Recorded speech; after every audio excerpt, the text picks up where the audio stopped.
In this video, we'll go over how to assemble the stove once you have all the parts printed. So here we have it assembled. Let me hide everything but the parts we'll start with. This is the main body. Most of the stove will attach to this piece. And I would recommend starting here with this front door. Now this door is designed to rotate to this point until it's horizontal, and there's these two brackets, right, and they are designed to catch it when it reaches horizontal. The inside is going to rest against a little peg that's in that slot. You see it in there, and that will prevent the door from going out further than this. So we'll put those brackets in a minute, but first we will start with this door, exterior and interior. They're separate parts so that they can be separate colors. But then these two parts will connect to each other. Well, first thing we want to do is put the axle in. Okay, we have these hinges and we've printed this axle. And it should slide in there first. Right, get it centered, and once that axle's in, you'll see that there's an opening for that right underneath, and so we can move that up until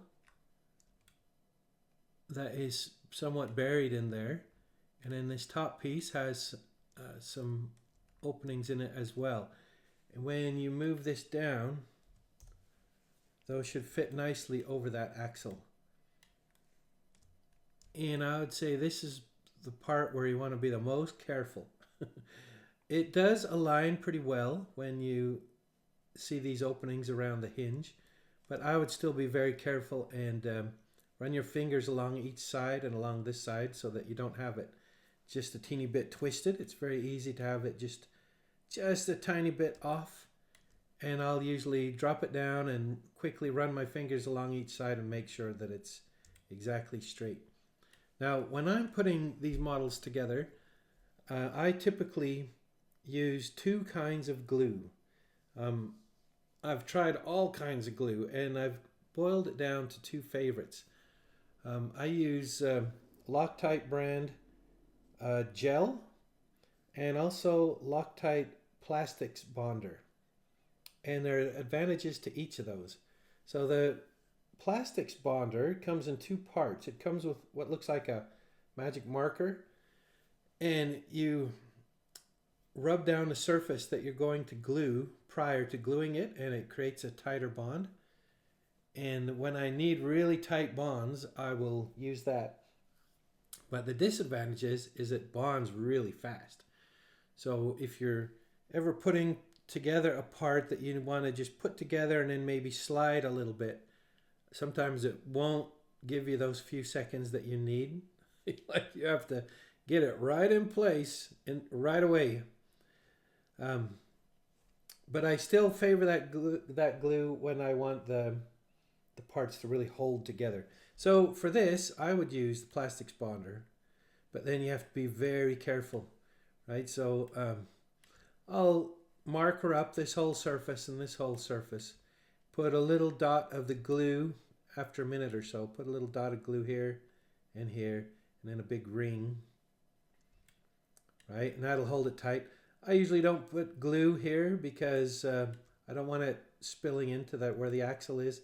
And it's pretty tight. It's pretty tight. So I would use the plastics bonder, get those two pieces up against each other like this.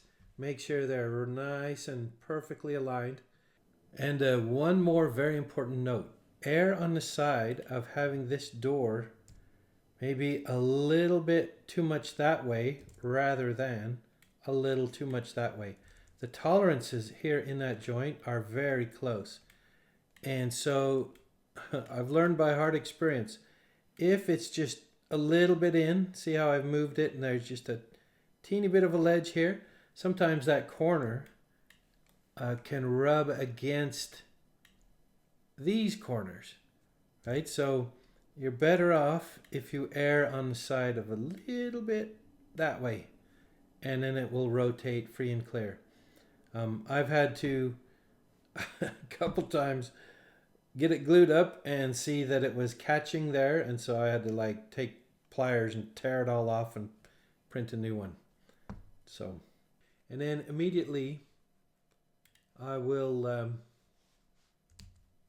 roll it up right up here until it's shouldn't be looking at that handle right now, right? That's what comes later. I will press it up against the body, and then I'll inspect down here and make sure that the two sides to the door are tight against each other in this corner and in that corner. These two doors are exactly alike. The doors are symmetric across their own center. So both doors are exactly the same on both sides. They're not mirror images of each other like the walls would be. The doors are exactly the same on both sides. Okay, once both those doors are in, I would recommend putting the brackets in next. That's these two things on the side. And the way I would do that is roll them in from underneath. You can see that there's an opening there. And so when you roll them in, the two sides will go around that little peg that's in that slot. And once it's in there, you can see the ends are meant to fit in these holes.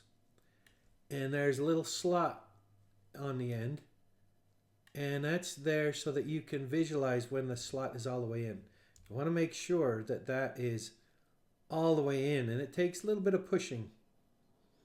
You want to make sure that the end of that slot is fully buried, right? Because if not, then when the door closes, right, if those are not fully pushed in, you see when the door is fully up against the body, this will be sticking out, and that will get in the way of the drawers being able to go in, right? And having that slot is also useful for getting it pushed all the way in. It's a tight fit, and without the slot, the corners could get hung up a little bit, but with it, there's going to be a little bit of give, and so you can get a really nice tight fit.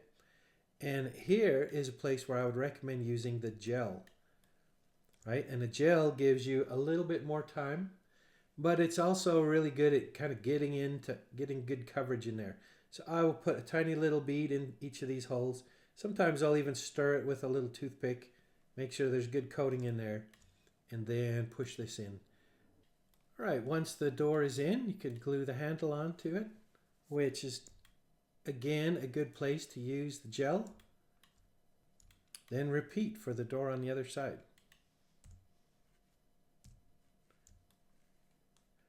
Next, you could make the drawers. And the drawer is made of 3 parts: the drawer itself, the cover, and the handle. Now there's a slot down the middle to help you align the door.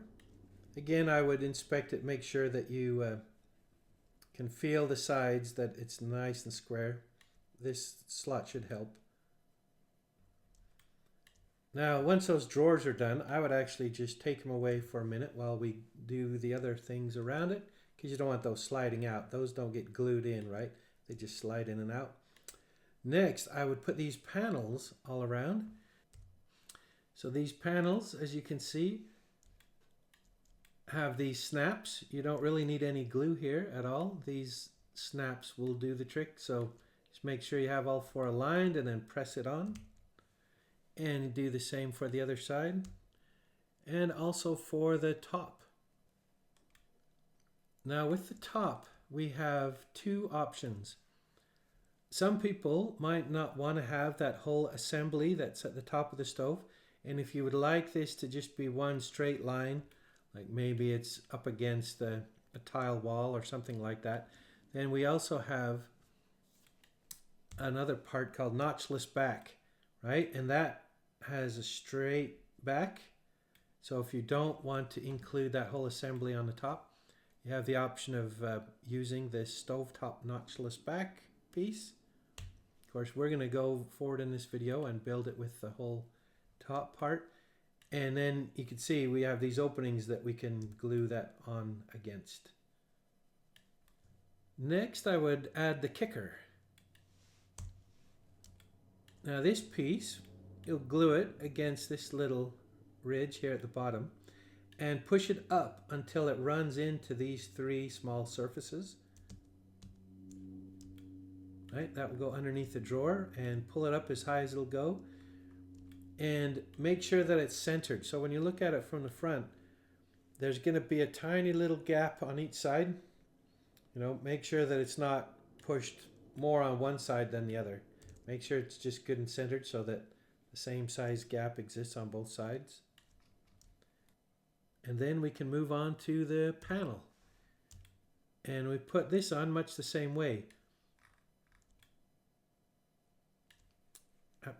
Glue this surface against that surface and pull up until it is up against this stovetop. And again, make sure that it's centered and that you have the same size gap on each side. Now the knobs can just snap in there.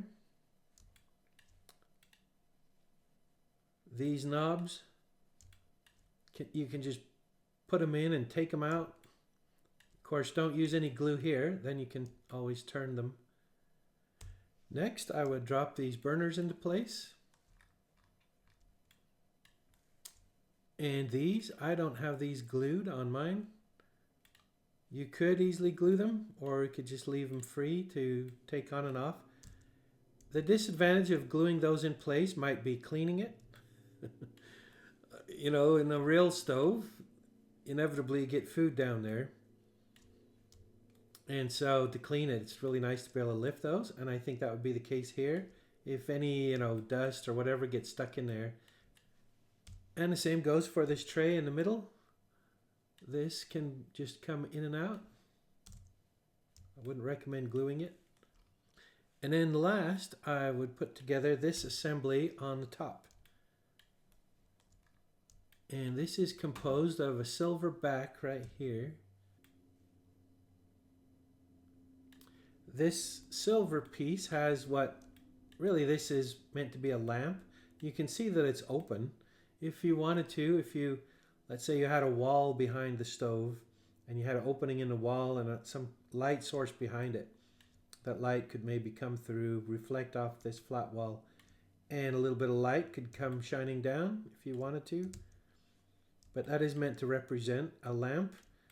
And then, so I would start with this silver piece and then glue this piece up against it, and then this. Now here, be careful that the bottom is horizontal. There's also a little notch here. It's really small, but should help you in aligning it.